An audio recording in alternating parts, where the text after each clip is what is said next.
Jeez. All right. I don't even really know what I'm doing. I was down in the pasture. Yeah, mind you, I apologize for the amazing studio I have here. I'm sitting in my unfinished house.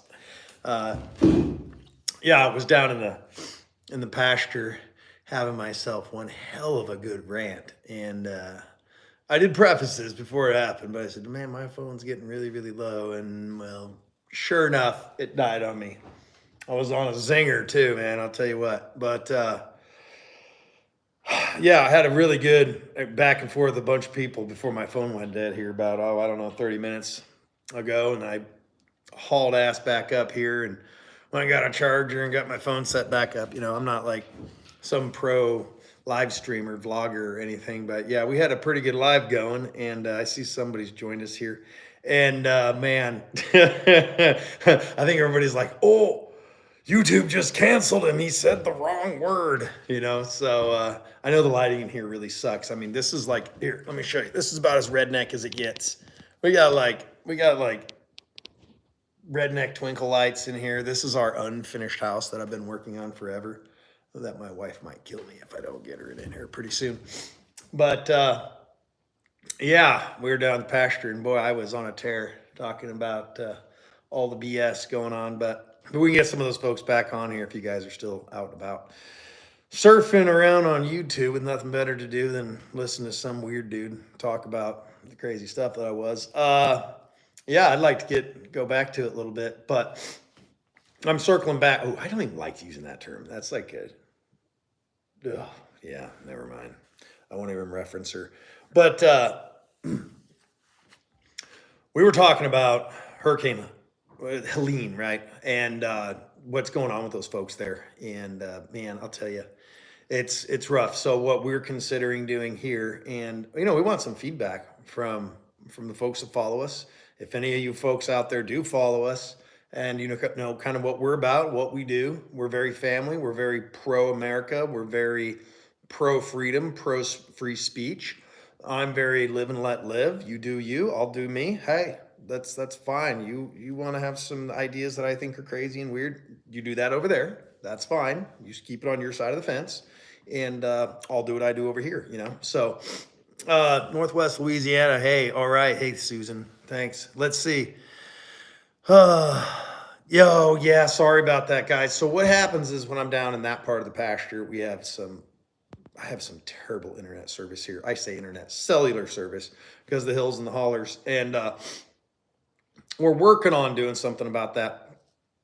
I'm fixing to literally get a Starlink and rig it up so I can take it down. I have like a solar generator, which is basically a fancy term for just a little battery pack, mobile pack. I can go ahead and, I don't know, I think that thing's got like 1,800 reserve watt hours, and I can charge it, take it down, plug the Starlink into it, and then I can, stream at a much, much higher quality. We're looking at changing some stuff up here, but remember, it all takes money just to do everything, man, everything. Between working on the land, the equipment, the costs of it, the animals, the inputs, we're still trying to build this house. We're building cash, so full transparency, yeah, we're running out of money. So that's why we're not in this beautiful creation. It's good evening to you. So, or good morning. All right, wherever you're coming in at. It's tough, you gotta, so we figure out, okay, we have this pile of money, where are we going to spend it, right? We can't do everything. So now we're talking about doing some relief efforts, if we can, whatever we can do for the hurricane victims. Talking about doing that. I was going on a tear with some political shit earlier. Oh, it gets me so fired up. I'll tell you what. I don't know about y'all, but I am absolutely tired of the BS and the gaslighting. And I know the gaslighting, all these coin phrases, they're used so frequent and they've almost lost meaning, right? If you say a word enough times, it almost loses its total meaning, right? It even starts sounding weird in your own ears. But the amount of disinformation, I won't even say misinformation, but disinformation, because it is intentionally being perpetuated on us and to lead people astray and believe something else, right? I'm just really burnt out on it. I'm really, really tired. This started, many years ago.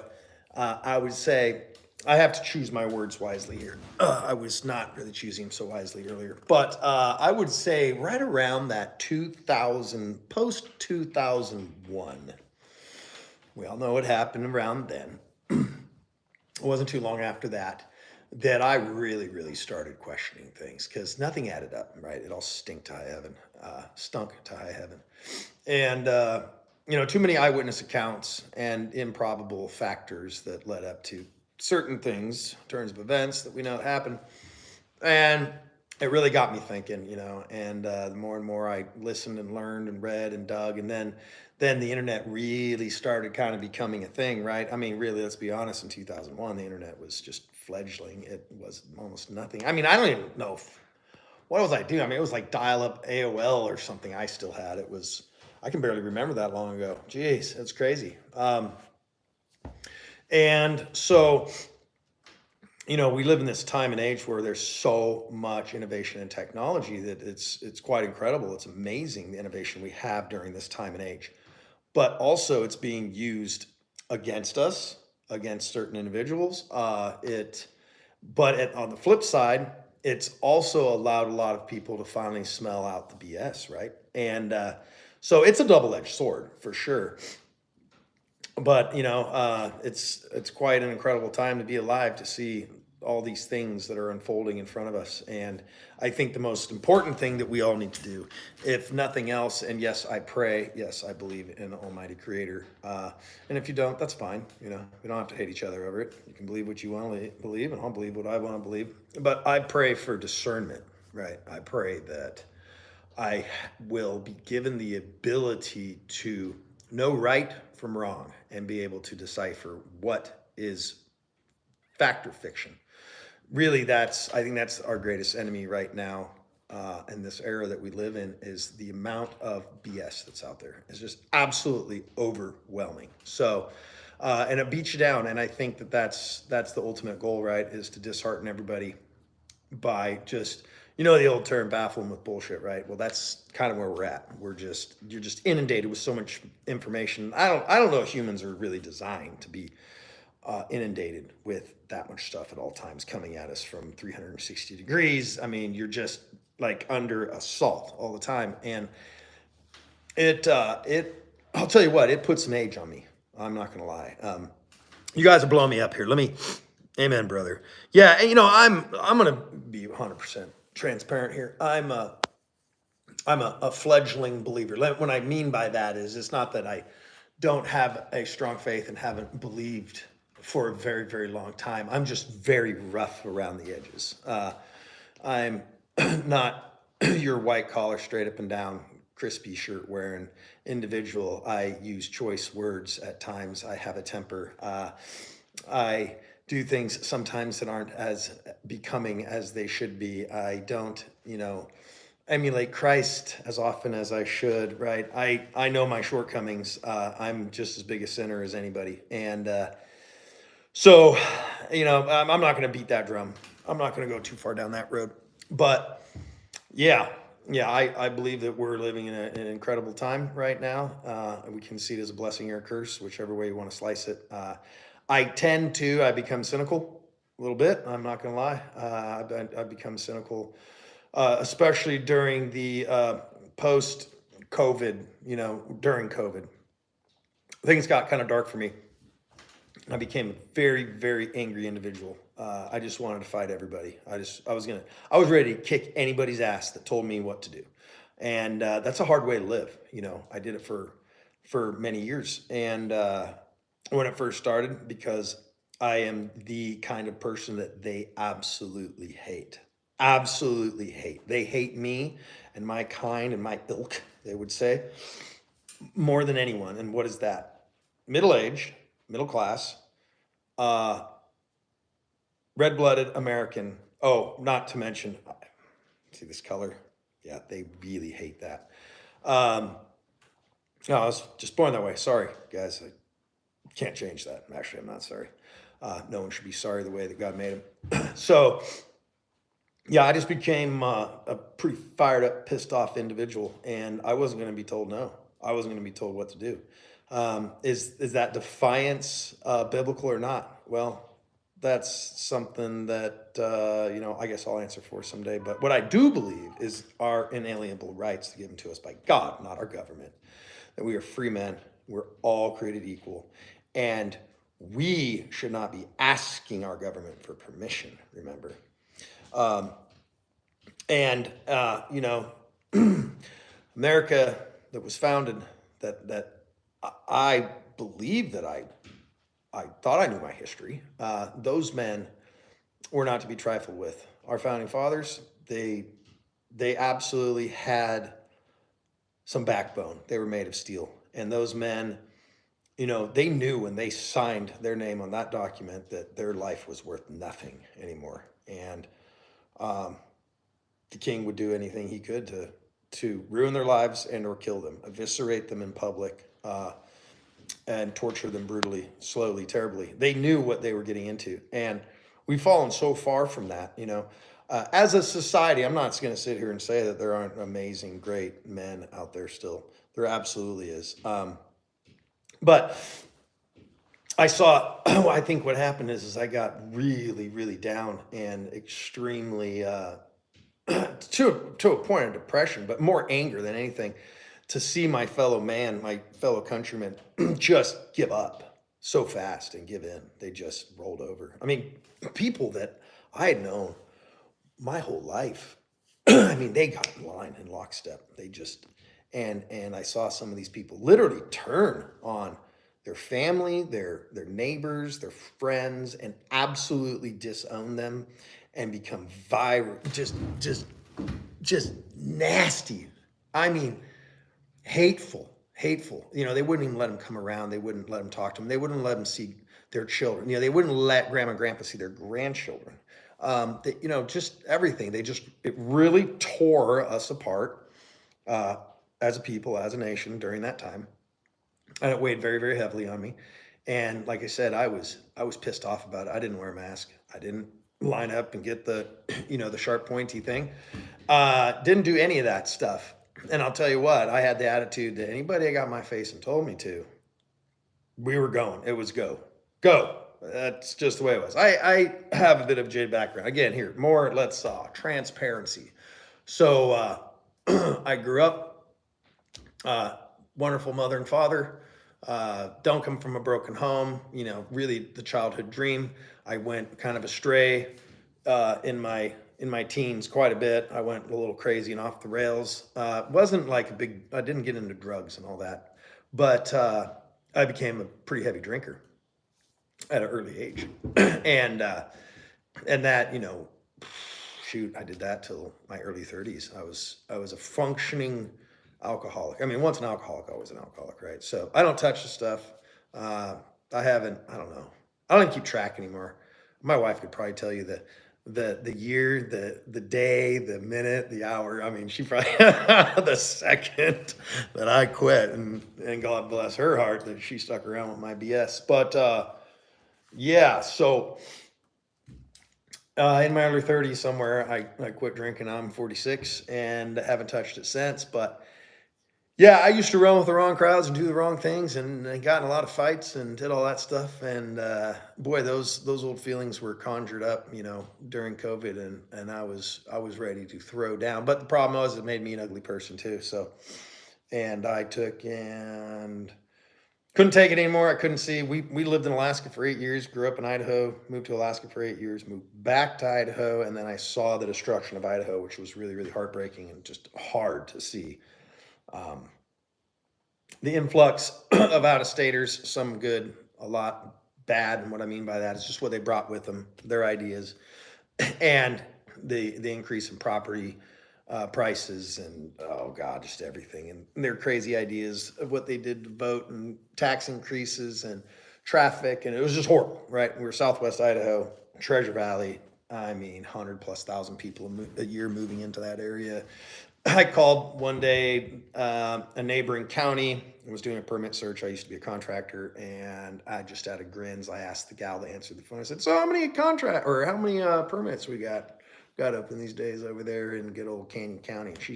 She said there's somewhere around 3,200 active open residential building permits. So, 3,200 homes.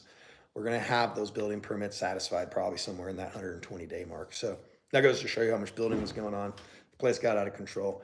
And then the whole COVID thing, and I couldn't take it anymore. We said, you know what? That plan we had in 8 years to go buy some land and finally go back to the land and ranch. We had like a little ranchette, just a little 3-acre place, beautiful, nice house.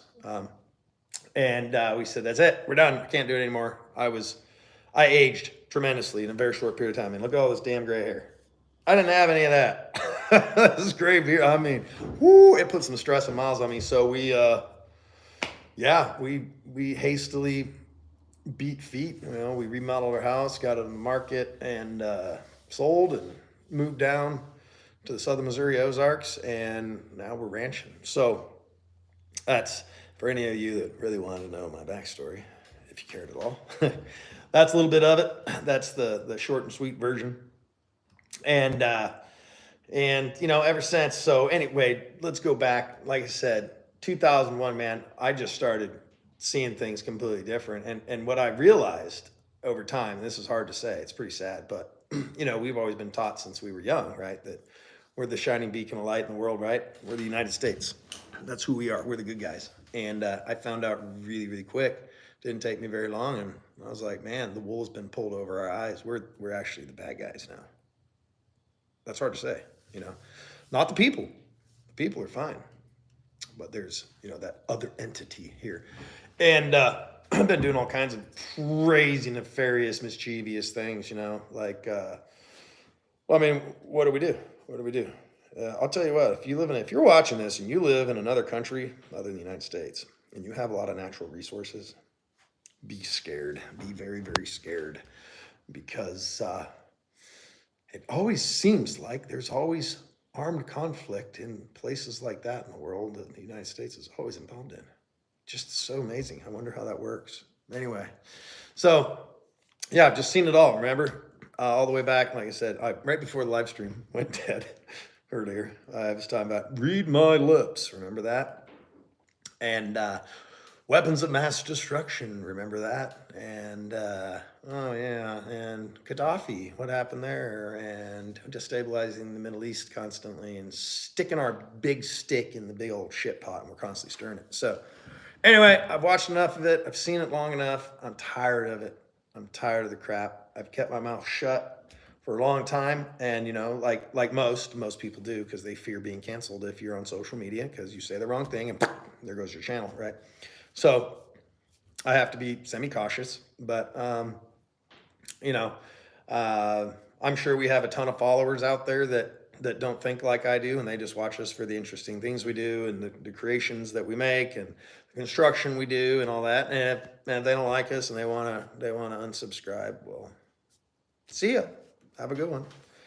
We appreciate you while it lasted, but if you can't appreciate people for who they are and what they do, and see them for people other than just what their political affiliation is, or if they are conservative, or if they're liberal, if you hate them based on that strictly alone, or their color of their skin, or their height, or their weight, or their gender, or any of that stuff, you're just a piece of trash. And so go ahead and you can unsubscribe, and that would be fine with me. I don't need people around like that. So I'm not here to appease and please. I live by that standard. I do definitely believe, try to please everyone and you'll please no one, right? So I don't really care about that. So at any rate, I'm sure you guys got some in the AOL chat rooms were crazy. Right. AOL dial-up stuff, that stuff. Oh my gosh. I remember, dialing up in here.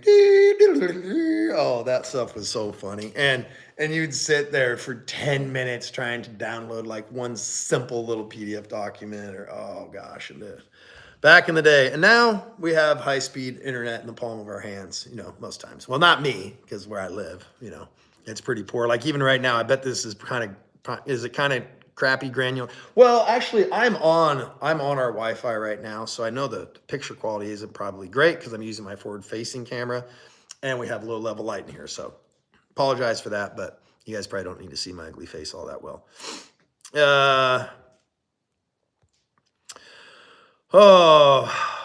Yeah, and whatever. Everybody has their own personal walk. You were talking about whether you support people or not, or you would support someone. Sure, I'm not going to say I'll support them, but I won't hate on them if they don't believe. If they're doing something I don't agree with and I think it's morally wrong, I'm not going to be like, oh, well, we just support your decision and that's so great. I'm not going to do that, but I'm also not going to tell you're a horrible person and you should burn in hell. That is not for me to decide. Who am I? Who am I to judge anybody, right? I mean, really. That's going to happen someday, and all of us will have to, we'll all have to answer for everything we've ever done. So I'm not going to go down that path. Are you going opening day of rifle? We're going to do something. I don't know quite yet exactly what we're doing, but my 9-year-old, I have to get that boy on a deer. And I'm a bad dad because I didn't get him on a deer last year. And so, yeah, I'm a little frustrated with that, but we're going to do that.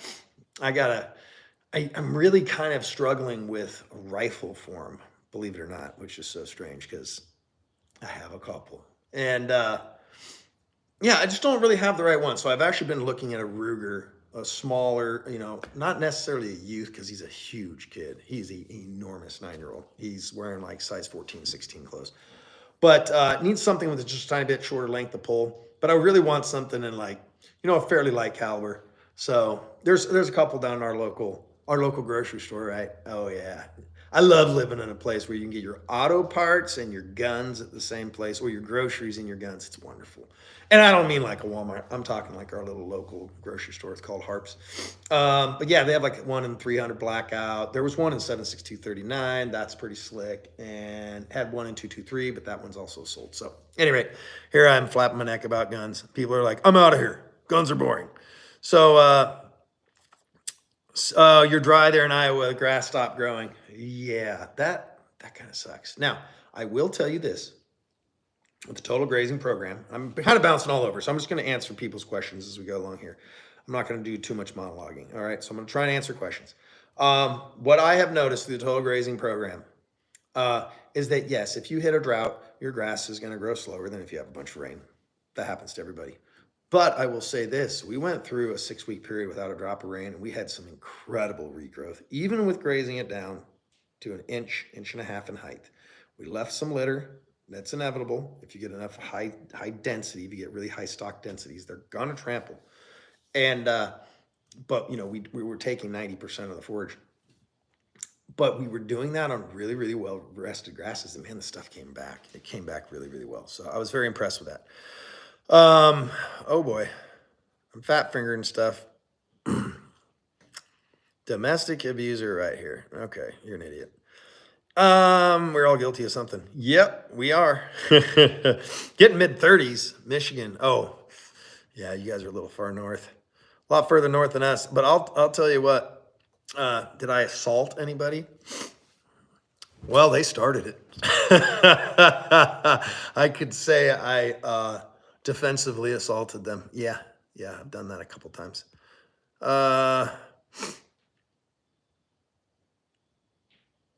A camera or a cat? I don't know. What are you talking about? A camera or a cat? What are we looking at? I don't know. Something up. Oh, are you talking about like up here? I don't know. I don't know what you're looking at. You got to tell me. Did I actually fight people? Yes, I had been in many of fights. Absolutely. Nothing to be proud of, but yes, I've slammed my fist into plenty of heads. But again, you put yourself in if you put yourself in that environment, if you're hanging around bars and you're hanging around drunks, you're gonna get in a fight. I don't care what you say, right? And I've always been that guy, I mind my P's and Q's, right? My pints and quarts. I would keep mine. I wouldn't mess with people. But when I used to be a drinker, if you mess with me even that much, no tolerance, no patience, and it was on. So yeah, I used to do all kinds of stupid stuff when I was younger. Didn't we all? I mean, that's it. The background. Yeah, the background. I'm sitting, like I said, I don't know how echoey it is.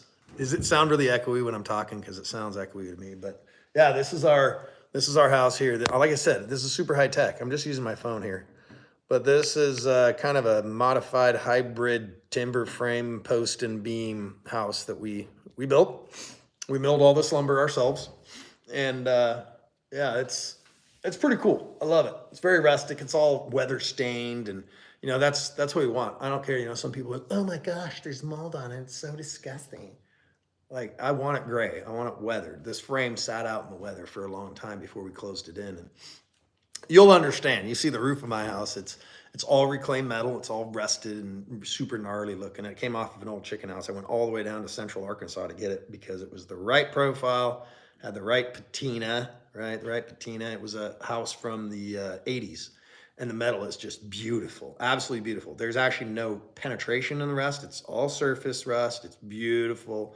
And I'm going to just linseed oil it once the rust is right where I want it. There's a few spots that are still a little bright. And I'm going to oil it down and do that every couple of years. And it pretty much arrests the rust, and it'll, stop going deep into the metal. So it was just old galvanized. That's what it was. Double tap that screen. What are we going to do with that? Oh, like, all right. I'm trying to get through this, guys. I'm going to sit here and read for a second. I've been just flapping my neck. I was a builder till the government told me you weren't an essential worker. Wow. Yeah, man. I don't know, you guys. I do understand that it's pretty easy for me to sit there and go, yeah, well, I didn't comply and I didn't do this. Well, I was also in a place where they weren't coming down as hard on people. Now, the city, the Boise city mayor, she's a nutcase, man. She wants to turn Boise into Portland. Yeah, well, we know how that went. So, yeah, let's see. You're 40. Yeah, man, I'll tell you.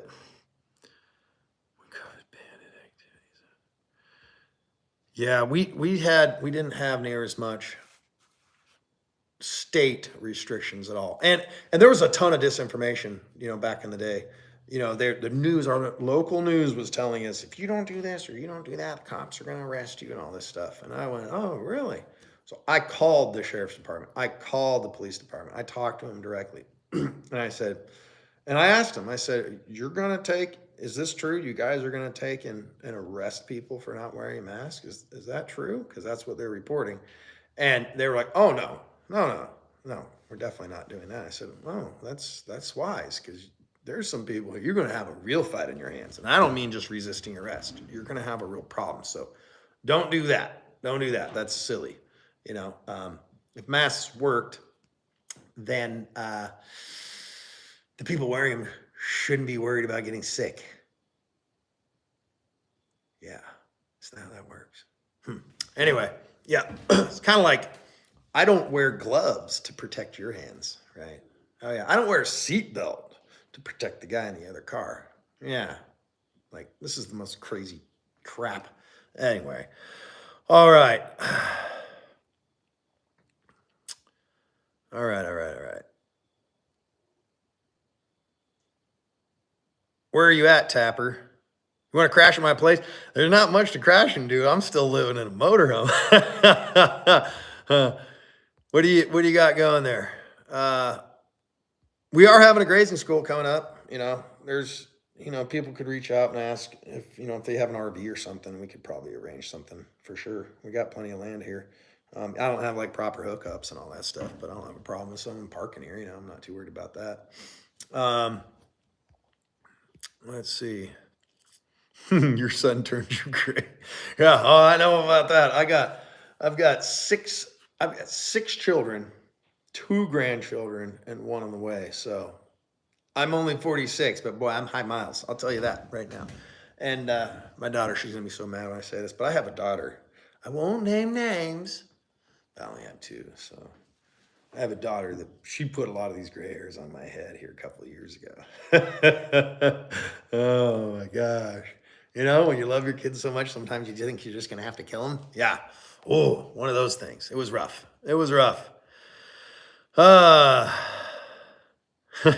Yes. Oh, wait, hold on. I am married.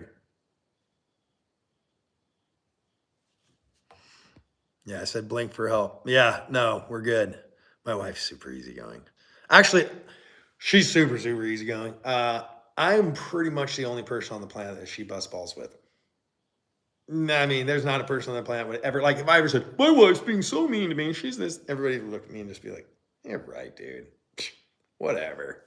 She's got them all buffaloed. She's actually secretly she's an axe murderer. But that's only with me. So I think she just finally had enough of my crap over the years. uh, I don't even know how to say your name there, buddy.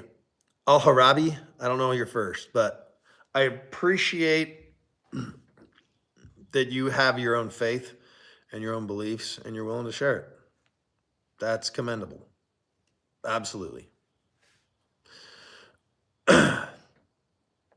I'm not deluded. That's your opinion. So, and you can go ahead and, keep saying that stuff. I will respect your right to be wrong. How about that? How about that? We'll just mutually agree to disagree. How about that? Or you can start with insults and then we can go down that road. That's just pretty stupid. You look very daddies. Man, I got some comments. I'll tell you what. Oh boy. Oh, Jay Sharp, thanks, buddy. I appreciate you. I know. I'll tell you what. It is so crazy. Just that mention right there. So like when I'll do lives in the pasture, he said something about, give this man a thumbs up. I appreciate you. But how almost impossible it is. I can sit there and do a live for 2 hours and have people engage like through that live, many of them. I have 40, 50,000 people watch. And at some point through it, I'll just be like, hey guys, it really does help us out with our reach. For the time and effort we put into this, as silly as it sounds, if you just hit that little like button, that helps us out a ton as content creators, so it just shows your support for us. Almost no one ever does it. It's so rare. Like, I don't know, this day and age, it's like you're asking someone to give you $1,000, just send me $1,000 or push that thumbs up button, that like button. You won't get either. It's weird. I don't know. A lot of people out here doing this, and I'll tell you what, lives, yeah, they're easy. You put a camera in front of it and you're willing just to freaking run your neck like an idiot. You can be, hosting lives. But for the most part, social media content creation, I had no idea what we were getting into when we got into this. None whatsoever. I literally was like, how hard can it be? Geez, these people, real job, give me a break. You hear people talking about the time and effort they put in, or at least I did. And I was like, you gotta be kidding me. Give me a break. I go outside and I work in 105-degree weather and swing a hammer and landscape, whatever. Yeah, content creation isn't physically hard per se, but it takes a ton of time. It is incredibly time consuming to create content, even if it's bad content. Like, we're not even that great at content creators. We're working on it. We're trying to get better. None of us are professionally trained to do any of this stuff. We're just some rednecks down here in the Ozarks, a family, a dad and his kids and his wife sometimes that we do stuff. And we're like, point the camera over here, and okay, maybe I'll stand over there, and oh, make sure the sun's not behind me. And other than that, and then my 21-year-old son, he does all of our editing, and dude, it is crazy how much time it takes. So it's a very thankless job. I mean, it is a job. It's our full-time thing that we do currently, and like I said, it's pretty thankless. You put a ton of time and effort in. And so it gives me a really great perspective of other content creators and how much effort and money and time they put into creating content for people to talk trash on them, or not even be willing to push the thumbs up button. Like, it's crazy. So any one of our long content videos that we have on our YouTube channel, I would say just a quickie, like let's say a 10-minute long form, right? That'd be landscape. That can have 30 or 40 man hours in it easily. Trying to get the right edits, trying to get the right stuff. We're not professional editors, so we're slow at it. He does amazing for not being professionally trained at it. It's a ton of work, guys. I do not advise anybody. I would not recommend to try to become an influencer or a YouTuber or any of that stuff. The return on investment is unbelievably low. It's mind blowing. So I've said this since we got here, and I keep just going, man. Maybe this will really turn into something someday. I hope. I mean, that's what keeps us going, right? And it does pay the bills, but just barely most of the time. And if I would have been just doing construction with my business the way I had been before, since we've been here, I would have easily knocked down. I mean, I'll be just conservative. Let's be really conservative. $400,000. Okay, we would have netted 400,000. I've been up and above expenses and everything, right? We would have netted profitable, easily $400,000 in 3 years. And I'm saying very, very conservatively because honestly, doing what we're doing, if you're not knocking down 200 to 250, you're sitting on your butt, right? And since we've got here, I have not had an off-farm job.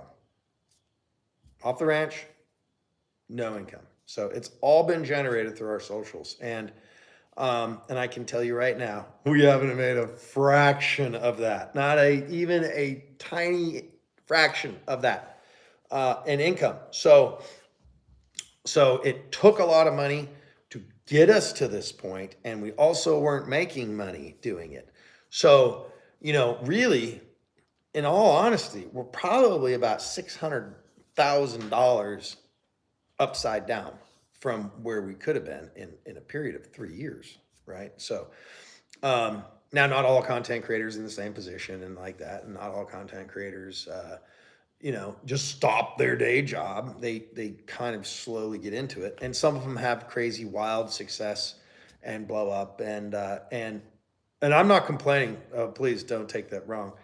We've had tremendous success. We've only been doing this. It'll be December 1st. And we call that our official date, our official start date. So December 1st this year, coming up, a couple months, will be our official 2 years of being content creators. And that, hey, doing pretty good. I feel very, very blessed. We're approaching 1.2 million followers between our 4 platforms. That's YouTube, Facebook, TikTok, and Instagram. And although that seems like a lot, to us, even at those numbers, it just kind of still barely pays the bills, So it's really a really strange business, and I've never done anything like this. Like I'm used to putting in a certain amount of effort and knowing exactly how much return on my investment of time, money, knowledge, effort, what I'm going to get in return at the end of this period. Well, this is a completely unknown. So do not become a YouTuber. Don't become a YouTuber. I'll tell you what, I don't know, going to Vegas and just playing roulette or something might be better, All right, sorry guys. Let's go hunting. Let's do it. Let's go hunting. Let's do it. I'll tell you, everything does kind of pale in comparison to hunting in Alaska, and we lived there for 8 years. So that I will say, it's kind of like, if you used to get your kicks by, I don't know, let's just say cliff jumping, and then all of a sudden you became a skydiver and you had to go back to cliff jumping. It's kind of like, I guess this is kind of fun. So it has kind of taken a little bit away from like big game hunting down here in the lower 48, unless I was like maybe in the Sawtooth, the Rockies, hunting elk or moose, say Shiras or something like in the Soda Springs area of Idaho. But for the most part, it's pretty hard to beat Alaska, guys, if you've never been there. Man. And I'll tell you what, if you ever want to feel really, really small and extremely insignificant and just feel like you could be gobbled up and just disappear at any time, go to the middle of the ocean or the middle of Alaska. Those 2 places. Or go to the middle of the ocean in Alaska. Oh, man, it's a wild place. I used to work in the Arctic, in the North Slope. Arctic oil field. That's northernmost extremity of Alaska. If you look at Alaska, right up here, right, and that's called the Beaufort Sea, out of Prudhoe Bay. That's where we're stationed, kind of base camp. And then I worked in Kaparik. I worked in Oh geez, a bunch of exploration sites. Anadarko, I worked out in the Brooks Range, offshore, driven semi trucks on the sea ice. Actual really ice road trucking, not this silly crap you see on TV where they're driving mostly on gravel roads. Uh, yeah, yeah. I've seen some really neat stuff. I've seen the northern lights that were so intense that they displayed colors like you just can't believe. I've seen polar bears just outside the window of my pickup truck. I've been in the middle of musk ox herds, and I've seen the great northern herds of caribou. It's some pretty impressive stuff. It's pretty mind blowing. So some great experiences. Very hard emotionally, mentally, hard place to work, being away from your family all the time, 2.5 months where you don't see the sun in the winter, commonly 20 to 45 below. Get Arctic storms, Arctic hurricanes up there, and it comes in, it blows sideways for 3 or 4 days straight, just rough stuff. And so I don't recommend working on the North Slope. There's a lot of stuff in life I can recommend you guys not to do. uh, yes, God bless the USA, absolutely. Oklahoma. Uh, you got bad signal, yeah. Yeah, where we're at, it's just kind of, I don't know. It's hit and miss. If I get up on the hill, it's not too bad, but down here, it's pretty poor. Lever action, yeah. I got an 1894 that I just absolutely love. It was my grandfather's. I inherited most of most of his firearm collection. A lot of old goodies, good old guns. After he passed, so that was a real blessing. Browning A5s and some early model Remington 700s. Got a Remington 760. Got a handful of just really neat old guns, lever guns. Yeah, yeah.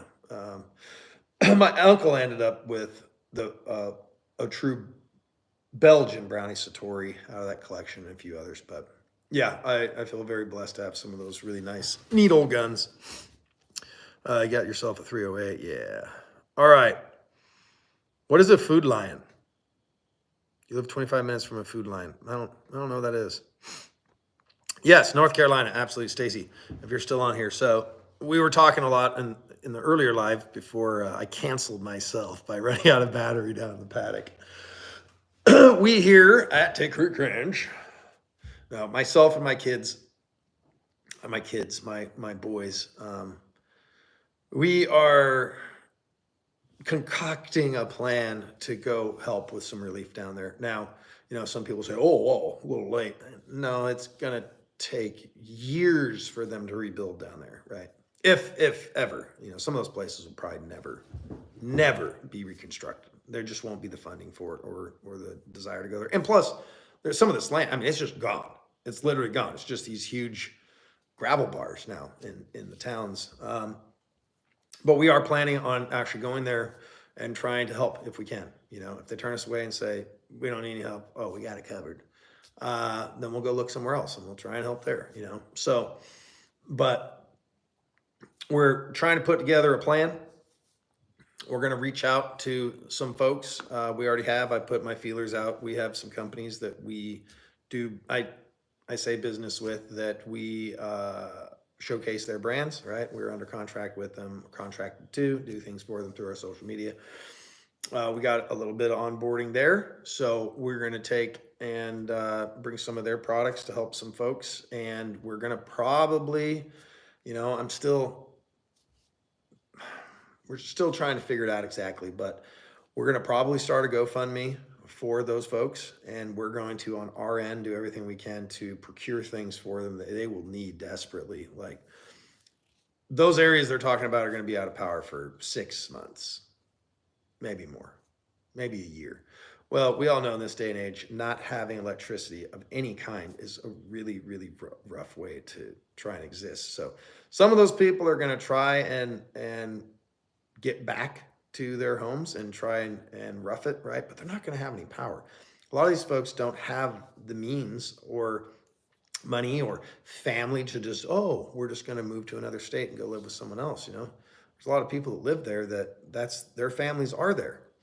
And so what are their options? And the feds aren't doing jack for them. They're not coming in and giving them billions or trillions of dollars like we've given to all these countries overseas. So Yeah, Florida, absolutely as well. Florida is just getting smoked. Oh my gosh. Tampa Bay is just going to get absolutely annihilated again. I mean, Tampa Bay, I just watched some stuff on that. There's some guys, boots on the ground, really great documentary. This guy is there on the ground, walking around, showing all this stuff. And, there's sand 6 and 8 feet deep, white sand just covering that place. Houses are gone. Just flooded 6, 8 feet deep. They've had to rip all the sheetrock out of the houses, and a lot of these buildings they're not going to be able to rebuild because FEMA won't let them put more than X amount of certain amount of dollars into these houses to renovate them. So if the renovations are greater, the renovation costs are greater than what they're allowed to put back into them, they have to be brought up to current standards, which to a certain degree, I think if you live on the coast where you have potential storm surge and large tides, it's pretty foolhardy to go ahead and continue building houses on the ground. They should probably be up in the air 10 feet or greater, at least. But now, even that, they're talking about there's potential 20-foot storm surge. So even those houses on stilts, that's going all the way up to the second story, which is technically the third story. It's gonna get them. So those things are going to be wasted too. It's crazy. It's just, it's worst case scenario. I know some folks in Florida, gentleman that I know actually went to a grazing school on his ranch north of Tallahassee. And what a blessing. He got so fortunate, because that hit Big Bend, and Big Bend is just above, well, where he's at is just above Tallahassee, and Tallahassee is just above Big Bend, Florida. And he said they were just super, super fortunate. He's got, I don't know, 3,000 acres or something, and a bunch of cattle and infrastructure. And he said they took very minimal damage. So they were very, very fortunate. But there's a ton of folks that were not, So Southwest Louisiana, Henry, all right, buddy. I'm trying to catch up. I'm just so bad at flapping my neck. I can't help it. Oh gosh. Dude, it's okay. You don't have to keep preaching. It's all right. You're not going to take and convert me on a live to become Islamic. That's okay, dude. You do you. That's all right. All right. Very good. You ride horses. Good. That's a good family activity also. Oh boy. You're relentless. I'll give you that, bud. You are relentless. Henry, yes. Living in the country is where it's at. Okay, I'm not gonna catch up unless I probably just do that. This is just terrible.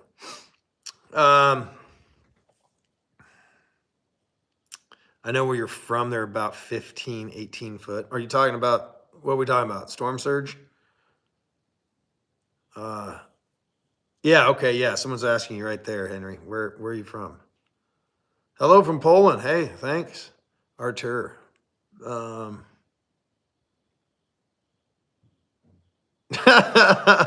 I have against Islam? Nothing. I got nothing against anybody. Well, there's a few individuals that I might have something against, but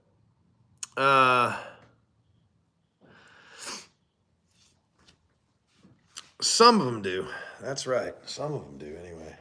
Anyway, I'm not going to get in a religious pissing match here. I don't really care. How high they have to pick their houses up for FEMA?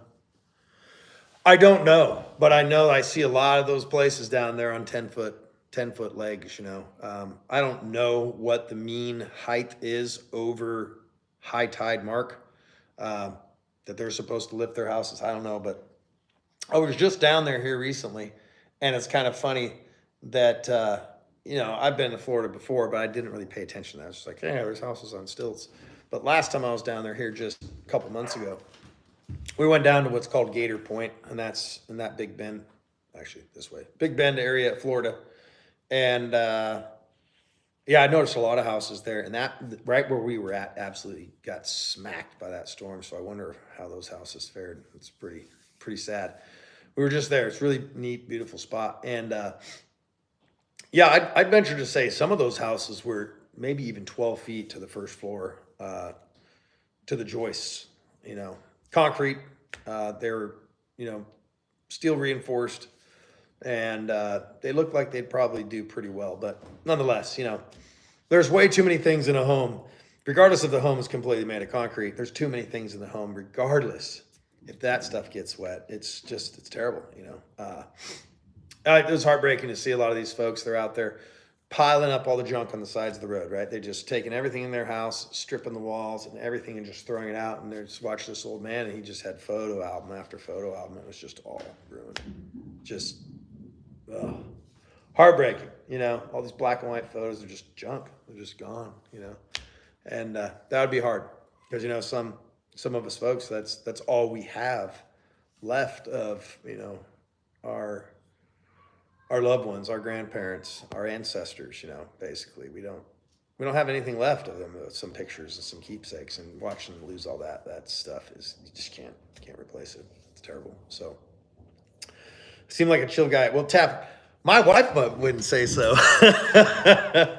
My kids might not say so, because I'm known to be a bit of a slave driver, crazy man. Oh yeah. I kid. Right now, I'm pretty chill right now. I was getting a little fired up down there in the paddock earlier. Don't forget. We're from Michigan. All right, JD. Yeah. North Carolina, Eastern Tennessee. Don't forget. Those people got absolutely spanked. Terrible. It's terrible, terrible, terrible. So, yeah, we're going to see what we can do. Or, like I said, we're going to probably, I say probably, we're going to. I'm just reluctant, but I'm just not a person, even though I'm not asking for myself, I'm just not a person that asks for money. I just don't ask for money. It's just weird to me. I've always kind of carried myself, don't get me wrong, I've had some help in life. There's been some family members and stuff, especially when we were younger. I mean, my in-laws have been unbelievably amazing. They've supported us through all of our crazy adventures and crazy ideas, and they've supported us, at times even financially, crazy, just amazing support. But for the most part, I'm not a person that's like, oh, I want this government aid and I want this handout and that handout. I'm not that guy. So for me to get on social media and go, hey, here we have, we have this thing you can donate money to, and we're going to take this and you're going to go help people. It's weird for me. Understand that, please. So yes, we've already set up a GoFundMe. So it's just a matter of, I need to do a little more recon. I need to know what we're getting ourselves into. We're going to go take and drive over there, go loaded for bear, at least for like fuel. We need to be able to make sure we can get ourselves in and out of there. We'll take the bare essentials, recovery equipment, shovels, chainsaws, tow equipment, some stuff like that. And we're going to go see what we can do, make contact with some of the people that are boots on the ground, some of the organizations that are there. They're incredibly difficult to get a hold of. I've messaged, tried to call, email, all this stuff. Haven't heard back from them yet. I know their hands are full and they probably just can't even deal with it. So we're just better off, instead of hounding them, we're just going to show up, see what we can do, and come back and have a game plan, because I'm not just going to go over there with a bunch of crap and not know where I'm going, what we're going to do, and how we're going to help. So need a little direction. We're going to do our best when we get over there. And then once we get back, we're going to document some of this too. We're going to take and if I can interview some people, because I want more of the world to hear and understand actually what's going on over there. I don't just want to keep taking everybody else's word for it. The more information we got, right? Information is power. That's what we need. You donated to church. All right. Good. Awesome. Good for you. Anything, guys, like $1, $5. If you get thousands of people doing that, it can really make a difference. And what's going to make a difference is fuel, food, water, and generators. That is some major stuff right now. That's what we're going to be really focused on, at least, unless I go over there and find out otherwise. Unless some magical fairy went over there and dumped tens of thousands of generators on people, and there's just more generators than they know what to do with, then if we can raise enough funds, I'm going to go try and clean out just about every Harbor Freight of every small Predator generator we can get our hands on. Ones that are available. We're far enough removed from it that there's probably still plenty around here available. We are, like I said, south central Missouri. So that's the game plan as of now. But It's tough. It's tough to donate, especially in this economy right now. I don't know anybody that's just thriving. I don't know anybody that's just raking it in and kicking ass and taking names. Everybody is hurting right now. So it's pretty tough. It's pretty rough. Don't forget, we're getting close for your election. So the closer we get to the election, the more crazy shit happens. That's all every time. Come on, guys. Look back, historically speaking. What happens every time there's a presidential election? There is more and more crazy crap that happens right going up to the election. There's always some major distractions. So there's going to probably be more black flag events. It's just reality. Maybe to some of you that sounds like crazy talk, but yeah. Krabby Register, Kamala 2024, really? Really? Did you have a lobotomy? Oh man, you're funny. That's funny. That's one of the funniest things I've heard all day. Oh my gosh. Oh yeah. Well, I'm taking some equipment. Don't get me wrong. I was a contractor for years, so I have a lot of stuff. We have, I've got welders and I've got generators and compressors, and so I won't be going over there too light. I will definitely have enough stuff, plenty of tools, mechanicking tools, stuff like that. So if we have a breakdown, we can handle it. Plenty of spare tires, all that good stuff. So fuel and chainsaws, lots of sharp chains. That those are going to be worth their weight in gold over there for sure. People are going to need that. Bible study some. Oh, hey, thanks. We're going to try. We're going to do our best. We're going to do something. Just can't sit here any longer doing nothing, being idle. Again, we're going to use it an opportunity to hopefully make contact with people over there. And if they're willing to, I'm not going to push anybody. I want anybody to be uncomfortable because they've already gone through so much crap, and I don't want them to have to relive it. But if they're willing to, I want them to take and hopefully at least give us a first-person account of the stuff that they've seen and what's going on. I'm not going to lead them. I'm not going to, so we've heard that this crazy, I'm just going to ask them questions, and if they'll be so kind as to answer them, we're going to publish this stuff and help get the word out and continue showing what's actually going on. That is the goal. That is the ultimate goal. We really, really want to show that stuff. So, oh my gosh. I'll tell you what. Lives always just never cease to amaze me because I get some of the lives just always bring in some of the craziest trolls and the dumbest things. I'll tell you what, it just kind of blows me away, some of the stuff people say. Oh, gosh. All right, you're going to be there Sunday. All right. Where are you heading? What part? I mean, anybody's got any good information for me, I would love to know, because literally, we're going to be flying by the seat of our pants. I've reached out to a bunch of folks, and I just can't seem to get through to anybody. So we're just like, screw it. We're just going to load up, pack up, and go. And we're going to go see what we can do to help somebody. So I hope I know there's a lot of people doing it already.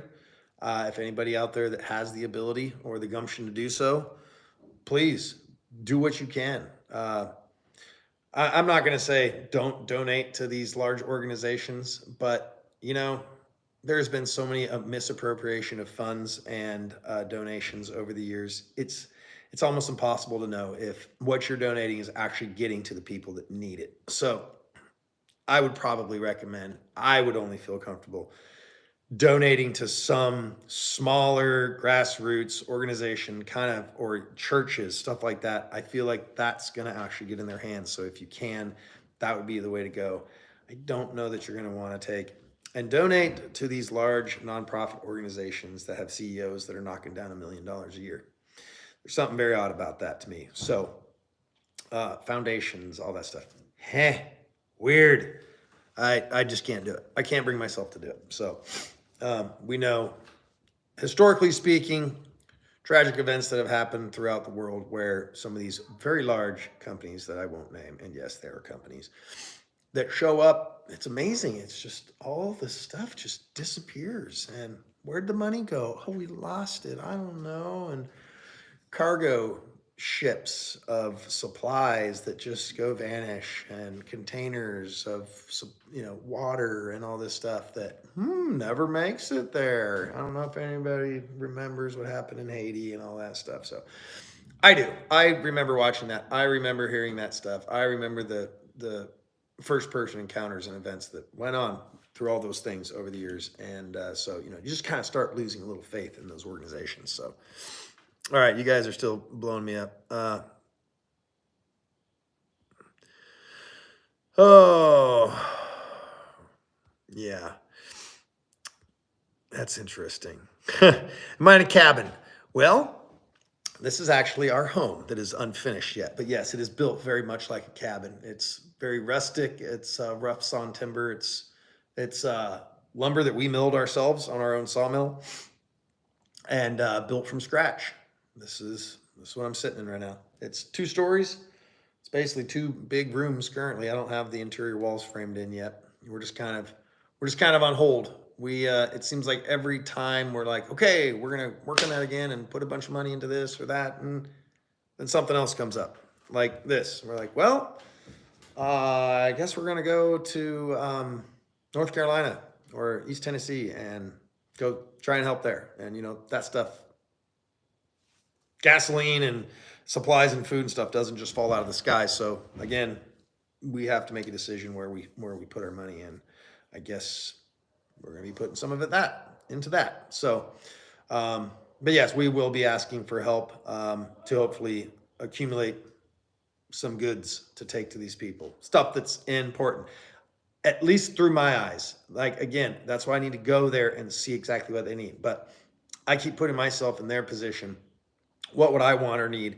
And I know if I was in their position, food, obviously, water, obviously, water filtration devices, anything that has to do with camping. But a huge, huge one is going to be fuel and anything that can create electricity, i.e. generators, right? Even, if I could get my hands on a bunch of those little solar generators, those are at least good enough for charging small devices. Now, unfortunately, they, from what I understand, don't even have any communications anywhere because cell towers are out. There's no internet. There's none of that stuff. It's all down. It's out. So, honestly, some small generator like that might not be worth anything. Who cares about charging a cell phone if you can't even use the thing? So, but yeah, I bet you, I bet a whole container load of chainsaws would go a long way over there. So there's just a lot of that stuff that needs to be seen, but I'm going to have to go see with my own eyes what they need. So yeah, there's stuff like Amazon lists out there, wish lists that I've seen that have been put out and people are buying stuff, and that's awesome and good.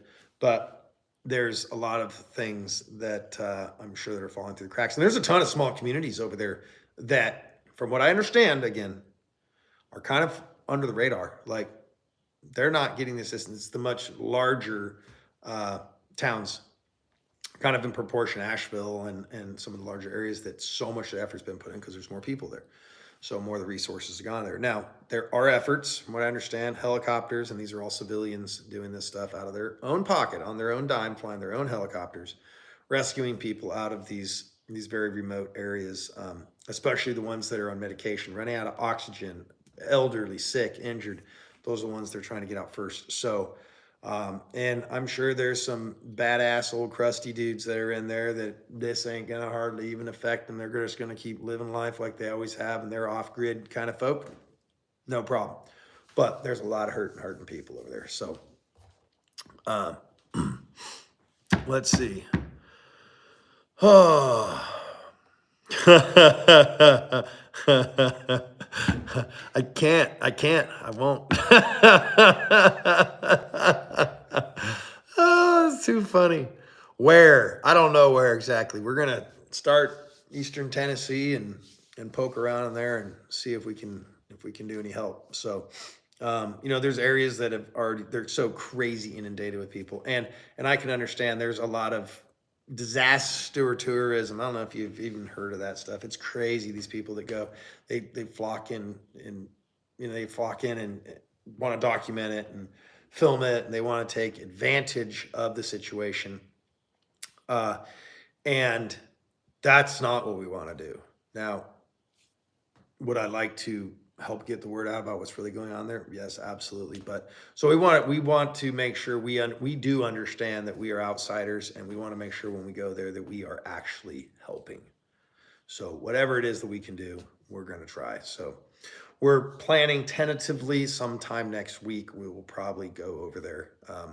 I know it's like, wait, that's too long. I don't know. This is a problem that they have, and they're going to have for months and months and months. So we got to make sure that we can do it and do it efficiently. So and make a difference. So it's a little harder, if you have really, really deep pockets and money's no object, you can really get stuff to move fast, and you can just get her done. And I can just put 1,000 gallons of fuel on, and I can just go buy every chainsaw from our local hardware stores, and I can just do boom, boom, boom. In a few days, we could have it all together, but we have to somehow procure these resources also. So we're going to be reaching out to friends and family first to help us along with this, and then outside of that, we're going to be blasting out across all our socials, GoFundMe. So let's see. Baker Street. All right.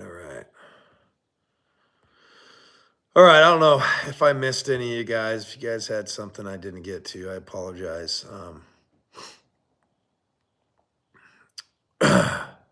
Tristan, I don't know if you're still in there. What's super monitored? Are you talking about like censoring the stuff that's coming out of those areas? Because I'll tell you what, it sure seems to be, especially on mainstream news. It's absolute black and white contrast about what you're hearing on social media from the people that are on the ground and the stuff that mainstream media is saying. They're not even close. Even state representatives and government officials, they're just, if I was a betting man, I'd bet on those government officials and those news agencies are talking out their ass. Again, it's just more disinformation. The stuff that's coming out, not coming out, has been out.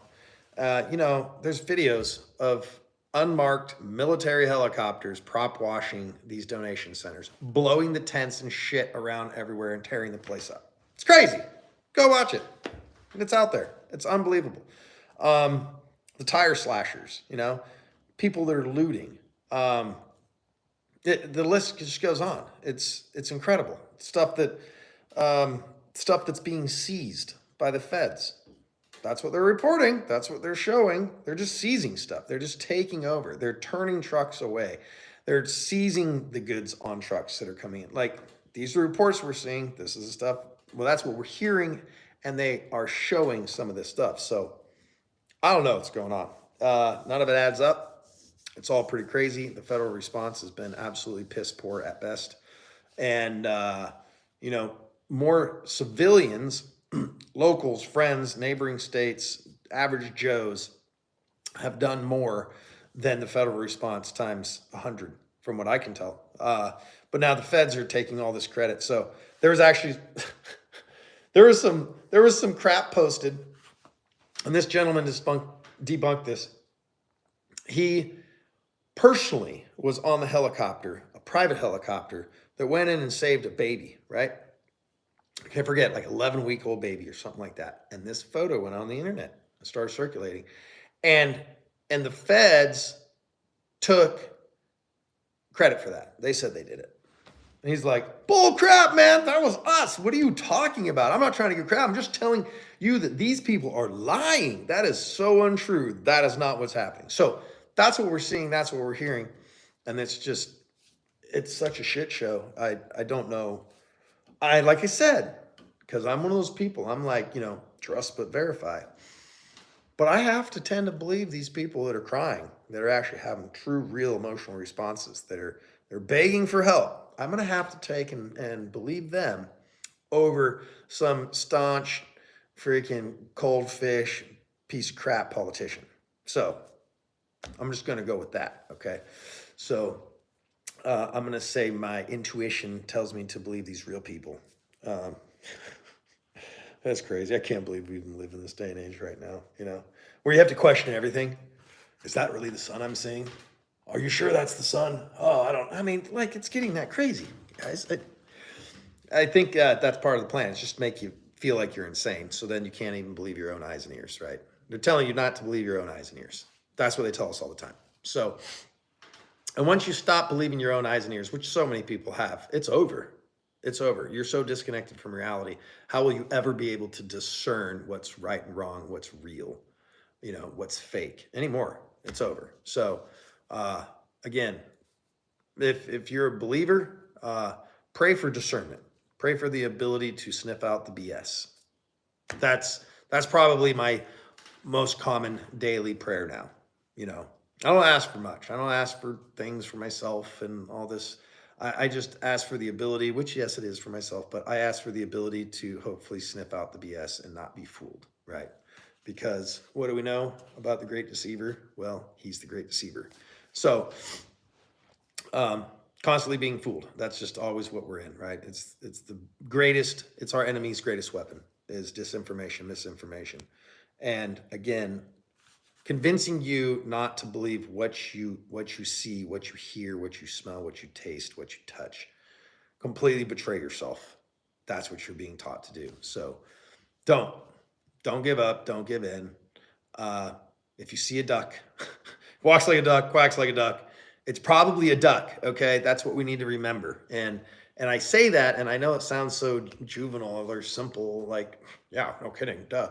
But I'm serious. I mean, I've even fallen prey to it myself. Some I catch myself at times like, wait a minute, no, that is not what's happening. What the hell? But if you hear a lie enough times, right, it becomes true in your mind. So we got the Mockingbird media, right? They all say the same crap all the time, pounding in your head 24/7. It's on the news. It's on the radio. It's always out there. And it eventually seeps in through the cracks. I mean, you can have this wall up around you, but it leaks in. And it does get through the mortar, the chinks in the armor, whatever you want to use, whatever metaphor, it does kind of start breaking you down over time. And so that's what I pray for. I pray for discernment. I pray to not be fooled, hopefully. That's really, I am very, very, very, very truth driven. Okay. That if anything about me, I have many, many shortcomings and I have many faults and failures, and I've screwed up a billion times in life, and I make a wreck of stuff every day, okay? But something that would probably, if one thing defined me more than anything, is the truth is ultra important to me, and I am very, very driven by it.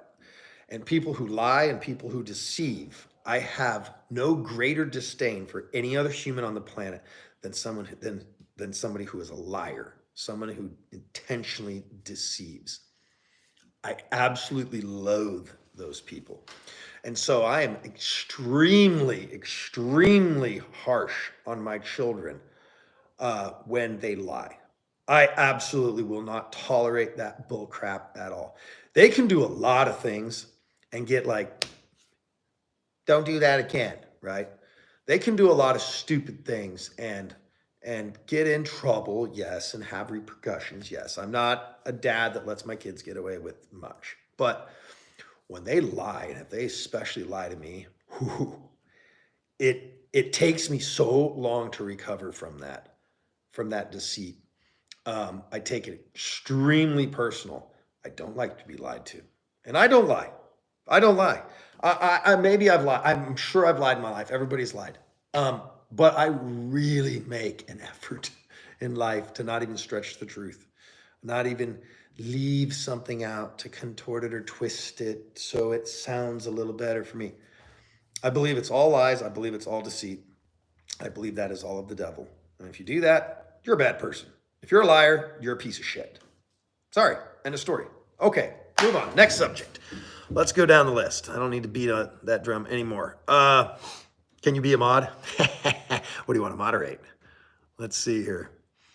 Camping trailers they aren't using. Right. Yeah. I mean, even tents, guys, wall tents, something large enough to where you don't just have to crawl in there in a little ball and use, a propane heater and just completely annihilate yourself with all the moisture they put off. That's the biggest problem with propane heaters in small spaces.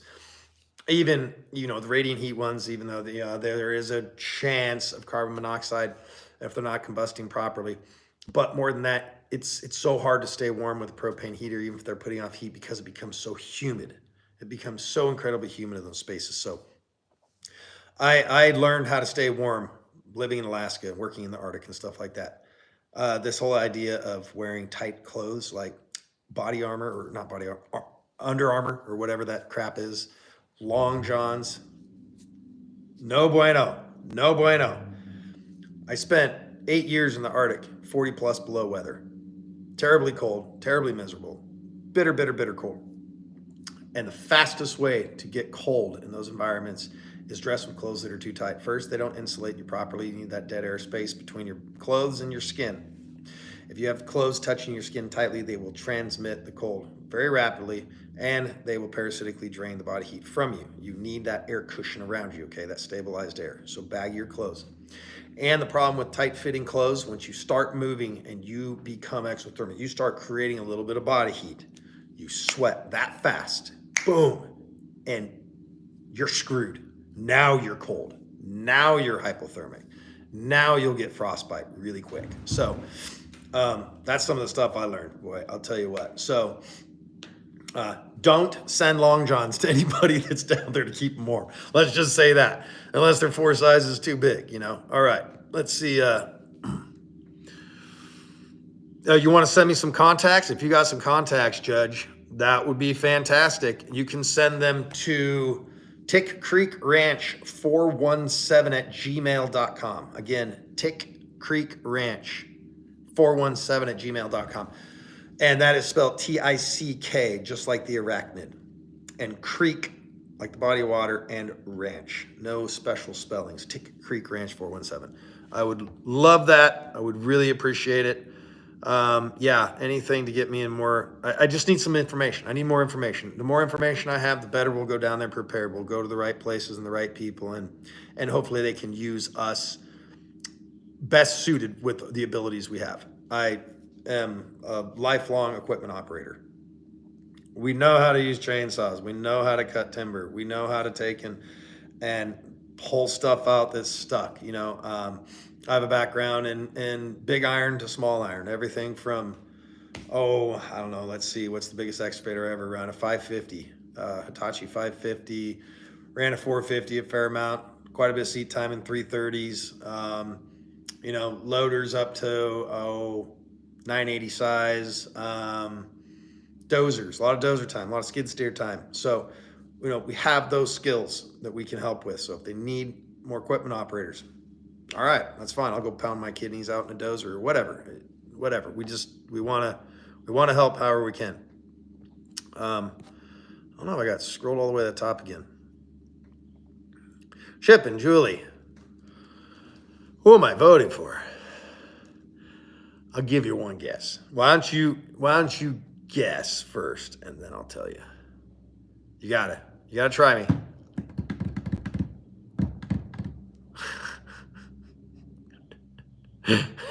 This guy, man, you are persistent. I will give you that.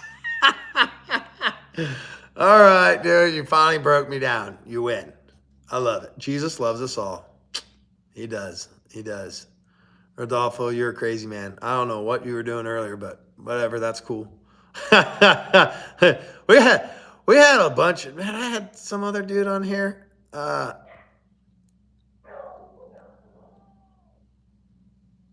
No, it's not wrong to cheer people up. Absolutely not.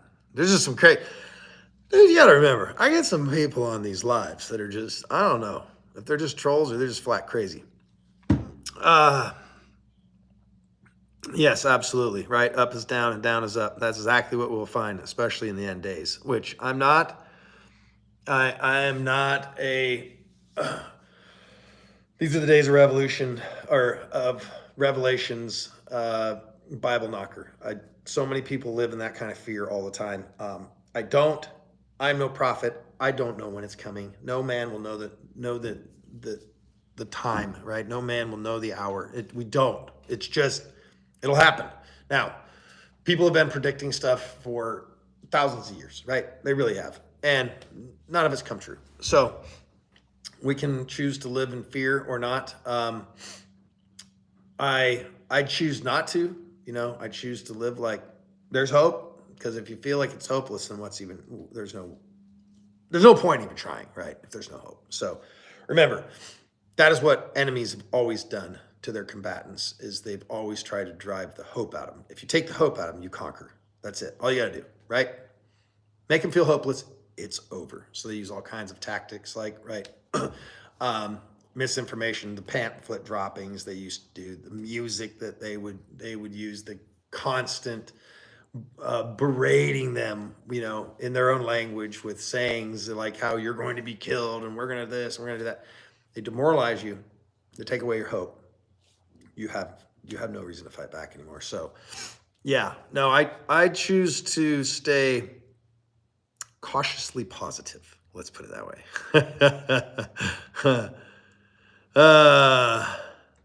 I am still talking. Hey, man, I'll tell you what. If I have one gift, it's the gift of flapping my neck. I can talk the paint off the walls, buddy. So, dang, you're still talking. He says, that's funny. No, I would never go on The View. That's a pit of vipers, let's say. Do you punch them? I don't know what we're punching, but I have punched things, yeah. Oh, absolutely. 100%. That's not some tinfoil hat crap, right? Okay, Mickey, Perry says weather control is real. Absolutely. And anybody who doesn't believe that has their head so far up their ass they can barely fight for air. Because there are thousands of patents, registered patents, United States Patent Office. You can go look them up yourself. Thousands of weather manipulation patents. So they've been able to take and create all kinds of weather. They can make tornadoes. They can make hurricanes. They can take and seed clouds. They can do all kinds of stuff. You talk about the trillion-watt lasers that we fire into the sky. And it basically, what was it? It shatters some of the ions and oh my gosh, dude, all this crazy technical scientific stuff. And basically it creates seeds in the sky to precipitate just out of nothing. And they can intensify things. They can steer things. They've been doing it for a very, very long time. And anybody that doesn't believe that, fine, whatever, believe what you want to believe. I don't care. It doesn't matter. But you can look the patents up yourself. They're real. There's plenty of documentation out there. And if you choose not to look it up and just continue to choose to say, oh, it's not real, it doesn't happen, you're crazy, you're just choosing to be willfully ignorant. That's all there is to it. Once people can get past that, or we move beyond being willfully ignorant because of inconvenient truths, then you will start becoming awake. You will start understanding what's going on around you. Because I'll tell you what, something has absolutely tripped me out. It has. And after I watched the movie, and it wasn't very long after it, it really resonated with me. And boy, more and more all the time does it become true. But I'll tell you what, the movie The Matrix is absolutely almost prophetic. It is unbelievable, right? It's true. I mean, yeah, are there robots controlling us and we're all living in cocoons and they're sucking the life force up? No. But the whole idea of being so deluded and so confused and so fooled that you don't even know what's going on around you. You're like a robot, man. Everything in your life is completely controlled. Everything has been designed for you to be ignorant of the fact. That movie, boy, I tell you what, go back and watch it if you haven't watched it in a long time. And you will see so many parables to today and what's going on. It's pretty disturbing. There's a ton of stuff. Like, there are so many movies of old that it's like, oh, wow, well, that came true. Oh, that came true too. Oh my gosh, what the hell? Like, did they know something we didn't? I mean, this stuff goes all the way back. Like, it's as crazy as like during The Simpsons, all this weird stuff. Like, I don't know. It's so abstract and so bizarre. It's really almost impossible to comprehend. Let's just put it that way, right? But at this point, like Joe Rogan said, what did he say? He said, before COVID, I was like, vaccines are great and this and that. And, oh, yeah, line up and get that. Mm-hmm. He said, after COVID, I don't even think we landed on the moon. That was funny. And I have to say, I can relate to that. Boy, it is a big, let's say I really came full circle. And I wouldn't say it's a short period of time. Like I said before, it was not too long after the year 2001 that I really started thinking like, boy, 2 and 2 does not add up to 4, and this stinks. Something is not right, you know. So anyway, we're not really talking about ranching. I'll tell you that. This is not normally what I do, but I feel like this was just in me, and I just had to get it out. I'm so tired of being quiet. I'm so tired of not saying something. You know, we at least have a voice. You know, if nothing else. All right, let me see. Sorry here. Oh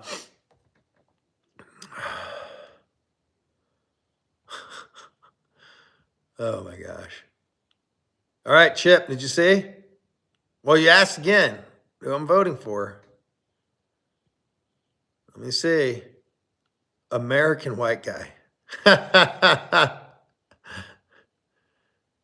That's funny. Chip and Julie. There it is. There it is. There it is. Ding, ding, ding, ding. I would give you a little bullseye emoji right there. So, yeah, no, absolutely. Absolutely. 100%. Absolutely, I would vote for Trump. There would be no reason to vote for anybody but him at this point in time. Am I voting for him because, I think he's the greatest man ever walked the earth? No. Do I think he is the savior of the world? No. Do I think that he is, an incredibly honorable man? I have no idea. I have no idea who he is. All I know is what he did, and what he did when he was in for 4 years made the world a better place than it is now or prior to him. So that I do know, and I do have the power of observation. We all do, as long as we choose to use it right. All right. Yes, Trump. Everybody voting for Trump. Boy, I sure hope so. I'll tell you what. It's going to be really interesting. I will just say this. It is, man, it's so awfully convenient that a crazy storm came in and just shredded a bunch of red states. And, oh, by the way, there's another one coming in to just shred another red state right before elections, so that it's going to make it harder to vote, but also more convenient for there to be anomalies in the voting, because those places were polling really hard for Trump. And so yeah, it's crazy. It's so coincidental, I don't know, guys. It's very odd, all of it. Yes, you're right. You're right. Chip and Julie. Question mark. Yep. Does that mean you're going to take and unsubscribe from us now? Because I'm voting for Trump. Just messing with you. Geez, that's funny. Next question from South Africa. Oh, yeah, absolutely. Oh, geez. Absolutely. John, ding, ding, ding. There you go again. What are they finding out? Oh, there's huge lithium mines or reserves in those areas. And there's also these rumors. There's rumors. I haven't seen it. I haven't seen it with my own eyes, but that the FEDS, they're taking and just telling people, we're just taking your land. We're confiscating it because it's a disaster area and it's unsafe. It's not habitable anymore. So we're just going to take it. And there's some strange fine print. This is what's reported. Again, I haven't seen it with my own eyes, so I will preface with that there's some crazy stuff about forfeiture of assets. If you take this measly, pathetic slap in the face, $750, because remember, that's all they got. They don't have any more than that. Sorry. Oh, but quick, let me sign this $113 billion going over there to Ukraine again and every other place in the world. And I mean, unbelievable. What a friggin' money racket laundering scheme to line their pockets. Oh God, it's unbelievable. So yeah, anyway. There we go. John's a certified bot. Uh-oh, we got people fighting in the comments. Yeah. Chip and Julie, are you still around? Because I thought I answered that. Maybe I took way too long to answer, so I apologize. Yeah, absolutely. Trump 2024, 100%. Sure. Trump 2028. That way you can get back the one before, right? I mean, son of a bitch. But, you know, anybody that's staying there too long, they always seem to go off the rails. So, you know, we need term limits 100%. It wasn't set up for politics.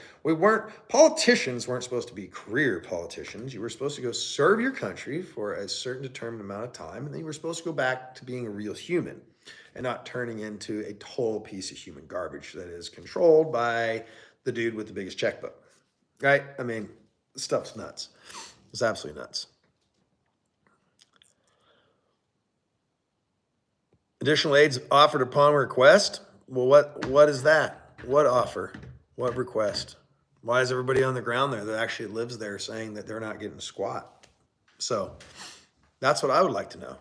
So, and if that's incorrect and that's not true, and $750, like, oh, here's $750. Oh, you want more? Here's $750. Oh, you want more? Here you go. Here you go. Here you go. Well, that's cool. Would you please post the link to the video or the documentation that proves that? I would love that. That would be great because I'm all about the truth. I want to know. That's what I do. All right.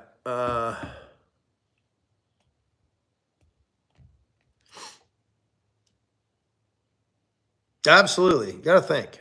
You got to think. I'm not going to tell anybody who they should vote for. You should vote for who you think is the right person for the job. But also preface that with, I hope you have a fully functioning brain before you vote. So, you know, the thing that doesn't give me much hope, it's all these people that have these channels to go out and do street interviews, you know, and you see them. I'm sure you've seen them. They go out on street interviews and they interview people on the sidewalk at Venice Beach or whatever. That's scary. That is freaking scary. They ask them like literally fourth grader questions, third grader questions, maybe stuff from first grade. And these adults cannot answer them. They don't know squat. I don't claim to be like a super intelligent, highly educated man. There's a ton of stuff I don't know. But simple things like geography, like, what is the largest state in the United States? Like, they have no clue. They're like, oh, I don't know. Is it California or no? Texas? No, maybe. I don't know. Alaska. No, Alaska's way out in the ocean. That blows me away. You know how it shows like on an atlas, it shows the United States, and then it shows Alaska sitting down in the corner next to Hawaii. And Hawaii is actually a series of islands.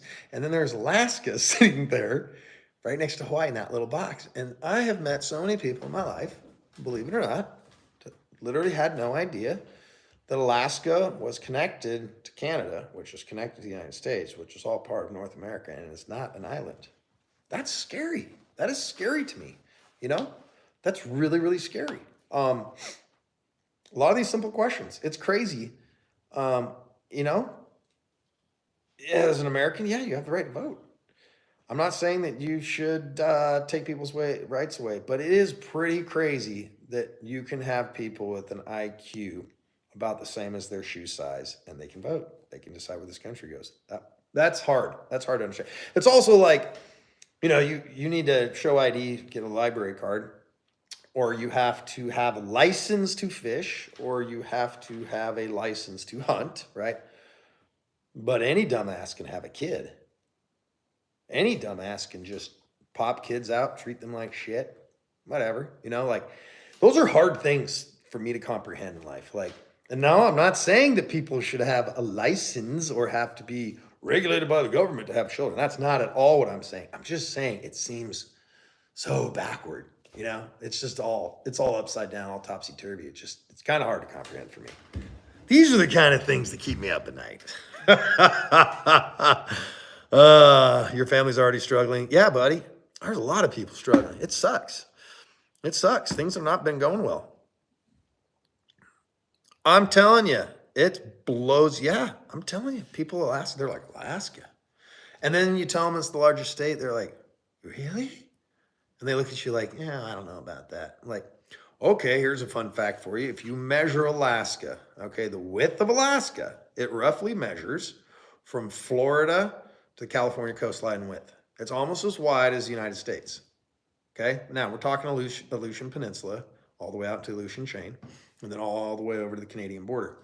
But yeah, it's insane. Or how many people just have no idea, right? And I mean, to this point, I'll grant them this level of ignorance, but they're like, "Oh, you lived in Alaska?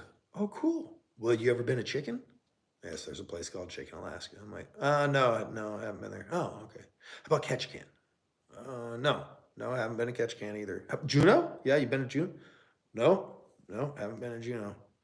And they started asking all these questions, like these different areas in Alaska, and they look at you like, dude, what'd you do? Just sit in your house all the time? Like, didn't you ever get out? Because they've heard of these places or they've seen them on TV shows, and I'm like, well, that's kind of the same thing as asking somebody who lives in, let's say, Dallas or Fort Worth, Texas, and they're like, so you've been to Sandpoint, Idaho, right? And they're like, no.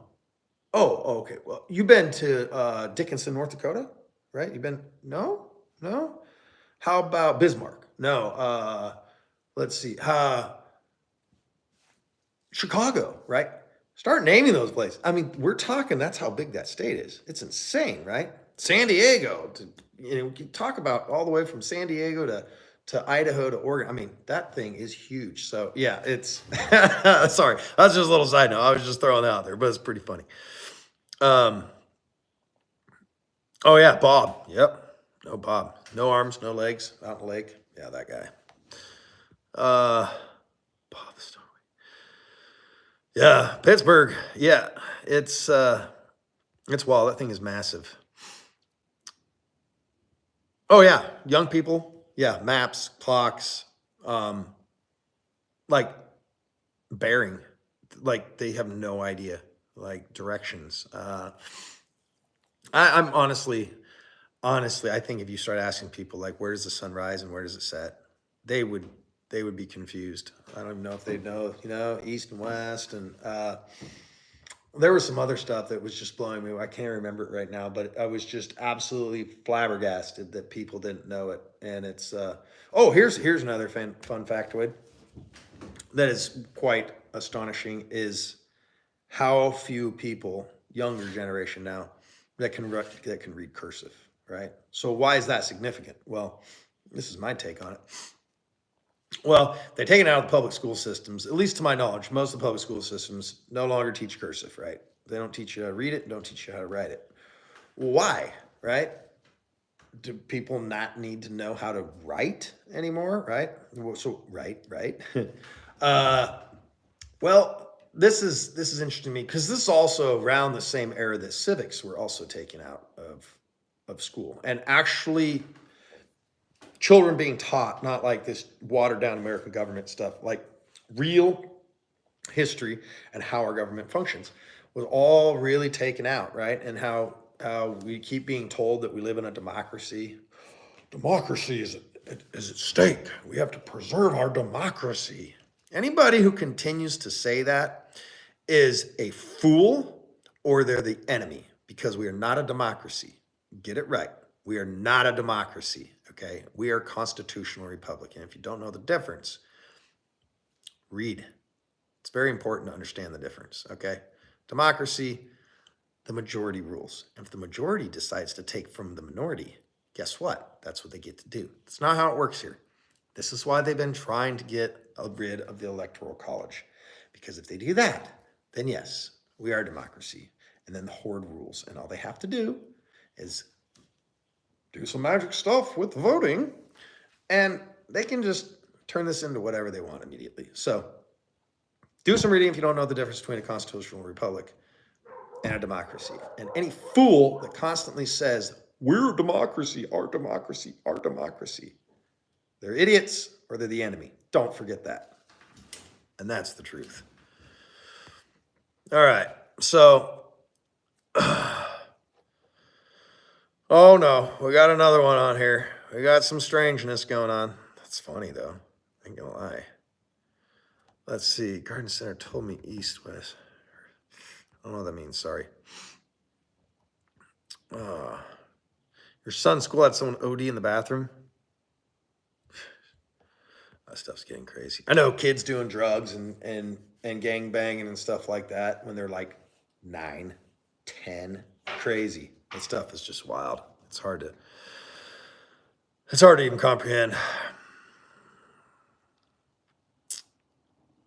Oh yeah, no kidding, right? Yeah, you live in Georgia, haven't been in every single county. I know. I live in Missouri, and there's like, I want to say there's 127 counties or something like that. I'm probably off on that, but there's a bunch. There's a bunch. It's incredible. Like I'm more used to the Western states because obviously we came from Pacific Northwest, and in Alaska they're called boroughs, and obviously Pacific Northwest they're called counties, and they're big. They're really really big. They encompass very very large areas, and there's very few counties, maybe only a dozen or two. And so it was just, yeah, it was cool. I mean, it's cool. It's just very different. Come down here to Missouri, and there's just like counties everywhere. There's so many counties. Or like I love when you like your Facebook Marketplace or something, and someone will post like, "Oh, we're in blah blah blah county." I'm like, now I got to Google that because I have no idea where that's at. There's too many counties, right? All right, all right. I'll get to a few more of these questions here, and oh yeah, the food and fuel and inflation, and remember, guys, that people, you'll continue hearing saying everything's getting expensive. That's what people want to keep saying, and that's what they keep pushing. But the driving the driving factor of that, and I'm no economist here, but I do understand the basics of inflation. It's not that the food's getting expensive and the fuel is getting expensive. It's that the American dollar is rapidly losing its value. So it takes more dollars to get the same thing, right? That's basically the essence of inflation. And you can hyperinflate money really, really easy if you just pump out billions and billions and trillions of dollars of paper currency, just fake. Okay, it's monopoly money. The USD is monopoly money. Remember, it's a fiat currency. It does not have an actual backing. There's no gold or silver behind it. There's no natural resources backing it. It only has value because some dude says it has value, and other dudes around him are like, "Yeah, okay, it has value. We agree it has value." It doesn't, right? It's a fiat currency. So it just worthless. And it's becoming more worthless. And the more of it they print, and the more of it they put into circulation, the more your money, the money you have, becomes worthless. This is how they take your wealth. It's very, very simple. You have a certain amount of money. The worst thing you could do right now is be sitting on a ton of cash in this hyperinflationary period. Sit on a bunch of cash, okay? We go through real inflation numbers that are probably more like 20, 30, 40% a year, not this, 3, 7% crap. No way. I know since we moved down to Missouri, when I got here, my money went half as far in like 1 year, okay? I mean, crazy. And so every year, let's just say, just a random number, let's just use a low, very conservative number, 10% inflation. 10% every year. So in a matter of 3 years, or let's say even crazy, 5 years at 10% inflation, you have $100,000 sitting in the bank.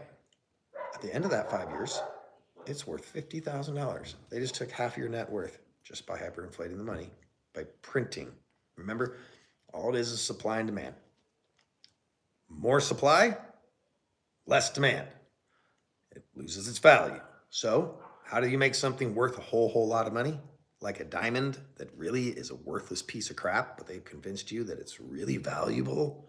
Okay, diamonds are not rare, and they're very plentiful, and they have very, very little value for very few things. Yes, they're very, very strong. They're very tough. They have great abrasion resistance, so they're good for cutting things and stuff like that. But somewhere along the line, someone told people that a diamond is very, very valuable. And so how they also do that? They control the supply. They take the supply of diamonds and they hoard them. They don't put them on the market. They let them out very slow, very little. And they tell you they're very, very valuable. Remember? Well, if you look back in the times of antiquity, there were no kings and queens. They didn't give a shit about diamonds. Diamonds weren't a thing, right? It was rubies and sapphires and opals, right? Real precious stones. So it's the same thing with the American currency. They can manipulate it so easy because it has no backing. It's pretty easy. Just print a whole bunch more fake money, flood the market with it, devaluate everybody else's money. Hey, it's really simple. And then when you hyperinflate it, even though there's more money out there, it's worth less, so you can buy less. It's super simple. All right.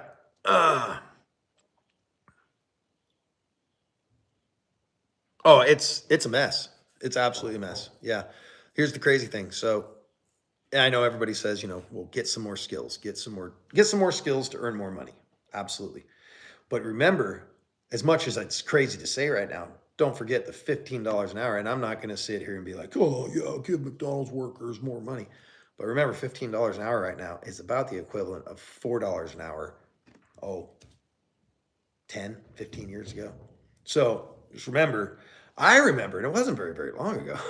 I remember you get, and I don't eat this crap anymore, but you could go get what? A Big Mac supersized with fries and all that stuff. And it was like, what? $6, $7? I took my daughter on a little road trip, and when we stopped back through, we stopped at Subway. We each got a foot-long sandwich and a bag of chips, and I got water. I can't remember if she got a drink or not. We normally just get water. It was $32. What? Right? So everything is just crazy, just overpriced right now. Dozen eggs, I'll pushing $4 again. Give me a break, man. It's wild. It's pretty wild. So it's sad to see. There's a lot of people out there hurting, struggling right now. So I don't know. I know this. If we don't have a rapid change in our administration, we're all going to be broke. And I feel very, very blessed, at least at the moment, that we have land and we have animals, and we're providing for ourselves as much as we possibly can. Animals, ruminants, are a very, very important part of sustainability, right? They're one of the very few creatures on the planet, hindgut fermenters can also, but that can eat grass and turn it into something that humans can then eat, because they're just all a cow is doing, all a horse is doing, all these sheep, goats, whatever. They are able to convert, right, simple carbohydrates into protein. And yes, there is protein. They're able to turn it into beef. Turn it into flesh, something we can't. We could go eat grass and we drop dead, right? We can't do anything with it. But they have the ability to do it. So we feel very, very blessed to have at least a herd large enough that is slightly sustainable. Let's just put it that way. I mean, I've only got, I got 24 head of cattle right now. We're trying to build up to maybe, if everything goes right and we really, really get our land popping on all cylinders, maybe we can carry 100 head, 100 units. That's a very, very lofty goal for this rocky, crappy ground here in the Ozarks. So there are plenty of guys that can do a 1-to-1 carrying capacity, which means one animal unit, which is 1,000 pounds of animal on 1 acre of land, 365 days a year grazing, no additional inputs. There's guys that are doing it. I don't know if we can do it with the soils we have here. Maybe we can over 20 years, right? But anyway, so yeah, we need to grow our herd, and having that beef around is pretty nice. It sure is good. It sure is good. It's hard to go back to eating that garbage at the grocery store. $30 hour job. Yeah. Oh yeah. Yeah. I know. The people, it blows me away. It makes me sad. There's still people here. There's a lot of adults here that have families and stuff, and they're working jobs that, they're driving a truck or they're working in a mill or whatever like that, and they're making like $20 an hour. $20 an hour was a good wage like 30 years ago, right? $20 an hour now is, it's poverty. It's poverty level. So it's sad. It sucks. I'm a big advocate of skills and trades. I absolutely believe in them. I will preach till I'm blue in the face that any young person, if you're a young person, you're watching this, even if you're not young, you want to do something different in your life, you want to learn something. I'll tell you what, you want to actually make a living, you want to be not living paycheck to paycheck, become a tradesman. I'll tell you what, the tradesmen are getting paid now. See, 30, 40 years ago, tradesmen didn't make shit. They were bottom of the barrel because there was too many of them, right? Again, it's a supply and demand thing. Well, guess what? Those guys are all either dead or retired. And so now there is a massive vacuum. There is a ton of opportunity to be a tradesman. Learn a trade, go do it. Carpenter, plumber, electrician, welder, fabricator, concrete guy. You name it. Master your craft and become a business owner, okay? You'll never make enough money working for somebody else. That's just the facts, okay? Not in the trades. Not in the trades. Maybe IT, maybe white collar, sure, but not in the trades. Start your own small business, learn how to manage your money, learn how to use your funds appropriately, get the right equipment, surround yourself with the right people, and you can crush it. You can absolutely crush it. You can make hundreds of thousands of dollars a year. You can make millions of dollars a year. Depends how hard you want to chase it. But I'm telling you what, the tradesmen are getting theirs now. I'm telling you. We were absolutely smashing home runs every day when we lived back in Idaho with my little construction business. It was just me and the boys. Smashed it, crushed it, crushed it. We could make, some days we'd make thousands of dollars every day. You know, you can do it. Get into a trade. It's needed. You know, you can't push a button on a phone to fix your plumbing. So it takes a real human, right? All right, guys. Red Angus, no, our cattle are actually South Poles, but know this, in the South Pole, Red Angus are part of the foundation breed. So it's Red Angus, Hereford, Seneschal, and Barzona is a 4-way maternal cross breed, composite breed. It's called the Mama Cow of the South, right? Yeah, they're good. They're good little animals. I still need to work on my genetics. Some of them aren't great, but I'm pretty happy with them.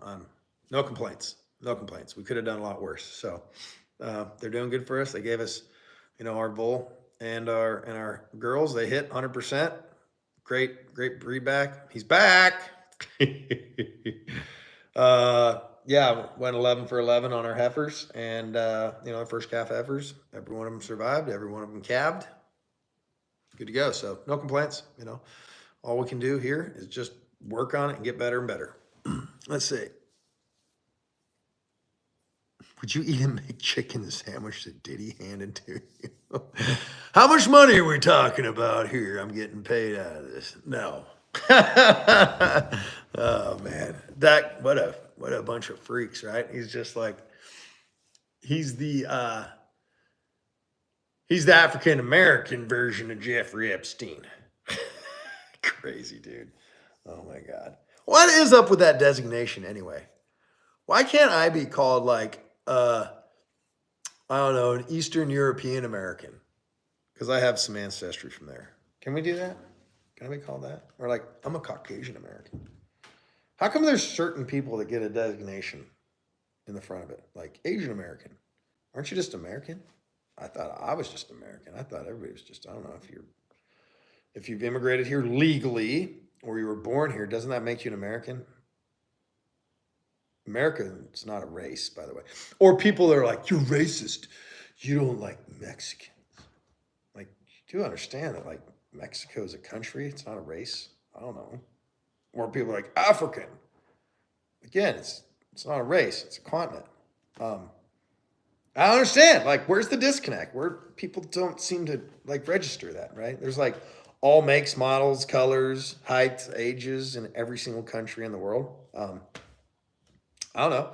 You know, there's Asians that look just like me because, well, they live there. Or there's Chinese people that are white. There's you know, black people that are French. So I just think it's super funny how there's some, like, I don't know.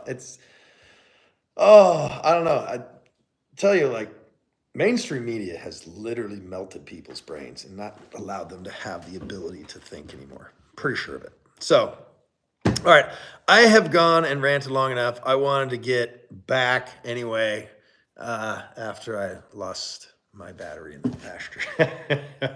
So, yeah, anybody who's got any information, I'll say this at the end, anybody who's got any information about anything going on in Eastern Tennessee or just any of the affected zones, I would like, if you got any contact information, I would love to get some of it. I'd like to reach out to these people.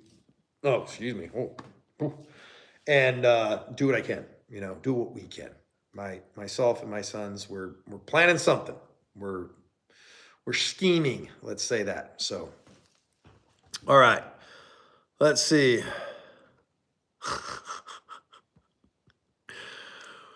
I don't know about the winking part, buddy, but Rodolfo. How about that? Is that all right? Is that good for you? That's funny. No winking. I don't wink. I don't wink.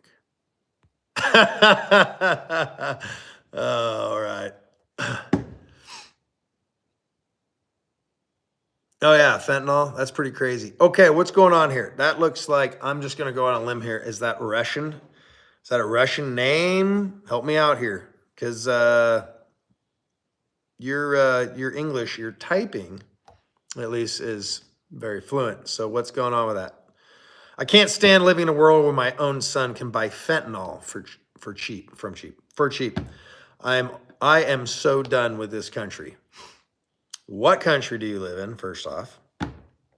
If you're still with us on here, be very curious. Hello from Russia. Howdy, howdy. We appreciate you. The dollar's worth nothing. You're right. The dollar is worth nothing. Oh, remember, this goes all the way back. This goes before. This is before Biden. This is before Obama. This goes, this is Bush era crap. They're all a bunch of neocon freaking globalist turds. They all are. They have been for a very, very long time. See, we all kind of lost focus on that. So, pretty hard to know how far it goes back, but we know this. That John F. Kennedy said some things and did some things that they didn't like, and magic, man. So, had some dead-eye dick up there with some old World War II gun that could take and pin the tail on the donkey, right? Yeah, so this stuff's been going on a really long time, folks. It's just time to really wake up and see things for what they are. And I know that a lot of you probably are awake if you're still on here, listening to me flap my neck, that you have your eyes pretty wide open. So you guys at least know something stinks, right? We can agree on that it stinks. So, all right, guys, it's 9:15, 16. Oh, geez. I'm going to go spend some time with the family, get something to eat. I sure appreciate everybody that's been on here this evening. And I'm actually really enjoying this back and forth with you guys. This is a very different format for me. Like I said, normally I'm down in the pastures talking about cow crap and grazing management and that kind of stuff, or we're building something. But yeah, some of these subjects are really kind of hitting home for me, and they're pretty true to my heart, and they're concerning. And we got, on top of that, we got a lot of, American brothers and sisters that are hurting really, really bad right now. So anything that anybody can do it. If you can donate, if you can help, able body, make them a meal, do something somewhere, help out if you can, if you're in a neighboring area. So I better jump back down to the bottom. Miss anything here? Getting tags. I tell you what, when you're hungry, there's no such thing. No such thing. All right. Georgia, Tennessee. All right, guys. All right. Hey, appreciate you guys. See you. Love you. Bye on the next one.